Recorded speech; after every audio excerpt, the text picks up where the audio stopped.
For more, welcoming in CBS Sports combat analyst Brian Campbell. BC, first of all, we got to talk about this main event.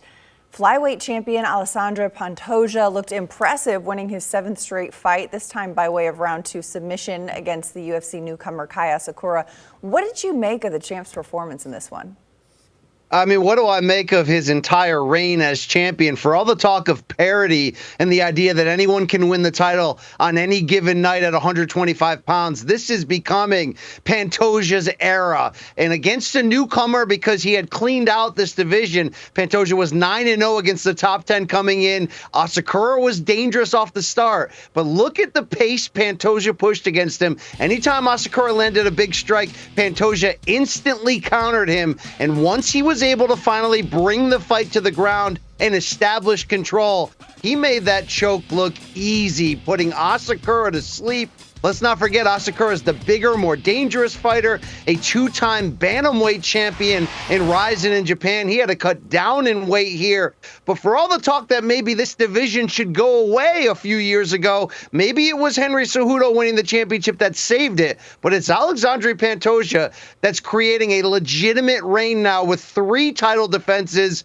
And you see the performances. Some fights, it's a war, and he takes on heavy damage. Other fights, he can push the pace like this evening and take his opponent down and submit him. But Pantoja is in the best shape of his career. He's not slowing down in his mid-30s. And what you're seeing is continued domination from the champion.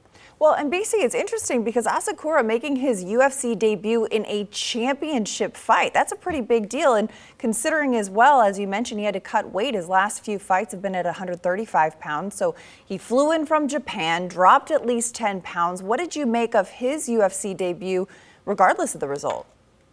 Well, he lived up to the expectations coming in that he's a dangerous, creative, at times almost reckless striker. And you saw that in the opening round here tonight as he landed a flying knee on Pantoja. And early on, looked like he almost had Pantoja's number in terms of timing him with those big knees and the chances he took with the big strikes. That's been Asakura's calling card. He's beaten world-ranked fighters in the past, former UFC fighters. He's also lost to some of those because he is such a big risk taker, as I mentioned. But Asakura talked trash this week. He talked a big game. He dyed his hair blonde. He wore sunglasses at the press conference. He did everything he could to sell himself as this arriving fighter who very much was in play to potentially become the new champion. You really can't take too much away from his performance. He was able to land big strikes early, but that combination of the high pressure from Pantoja, and he can carry that high pace because of the shape he's in, and the technique, that was the issue for Asakura.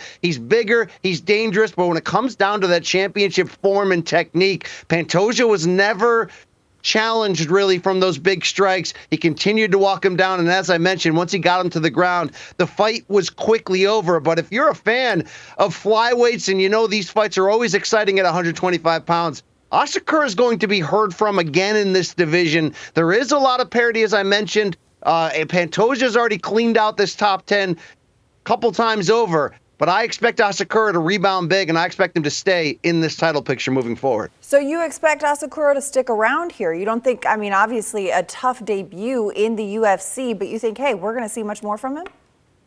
I think we will. Look, this has been the point in his career to finally get to the highest level here in the UFC, the world's leading promotion. He talked about what the dream was for him. He's gone to Rizin, a very respected organization in Japan, twice won the bantamweight championship, as we mentioned. But Asakura is a fun fighter. He brings excitement. He brings unpredictability. Hey, he came up empty against a great champion who's building a reign.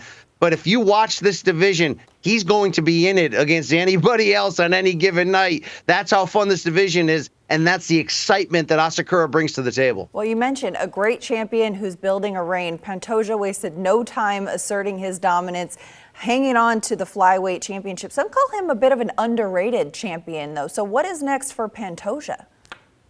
That's really the problem. Comes down to, like, what are you going to match him with? He's 9-0, as I mentioned, coming in against fighters currently in the top 10. Brandon Royval, the #1 contender who was sitting cage side. Well, he's already lost twice to Pantoja. Brandon Moreno, the former champion, he's lost 3 times to Pantoja.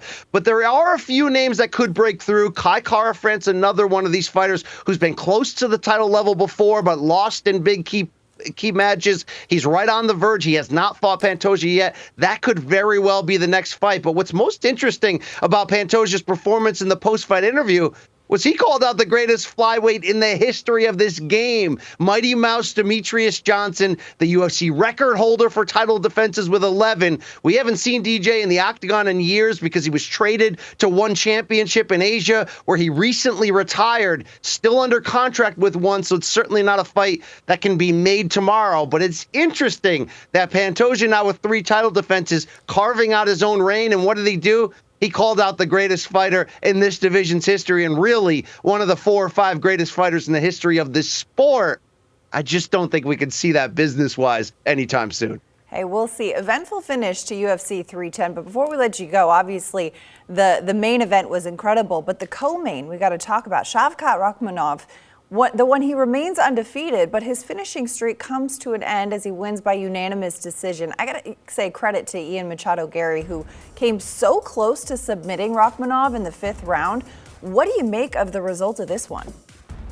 Look, this fight on paper, we were so fired up because this was the most amount of wins among unbeaten fighters facing each other in UFC history. It happened to be a #1 contenders fight. And let's not forget, Rakhmonov had already secured a title fight against champion Belal Muhammad, the original main event for this, until Muhammad got injured. And look what Gary did in last-minute notice. Yes, Rakhmonov is the winner, rightfully 3 rounds to 2 in a very close decision.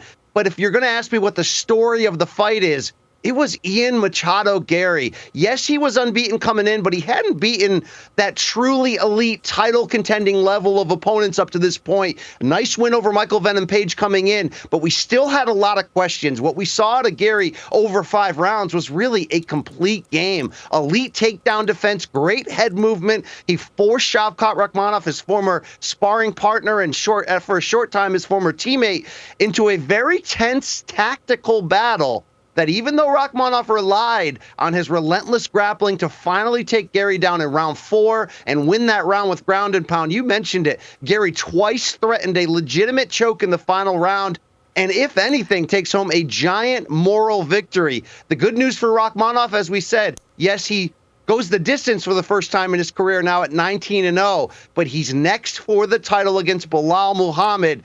But I don't think this is the last time we see Rakhmonov and Gary in the cage together, because Machado Gary really showed us that, yes, this is a loss, but he is legit. He is a title contender, and I think you'll see him back competing for that gold once he gets back out there and gets a couple more wins. Thank you so much, CBS Sports combat analyst Brian Campbell.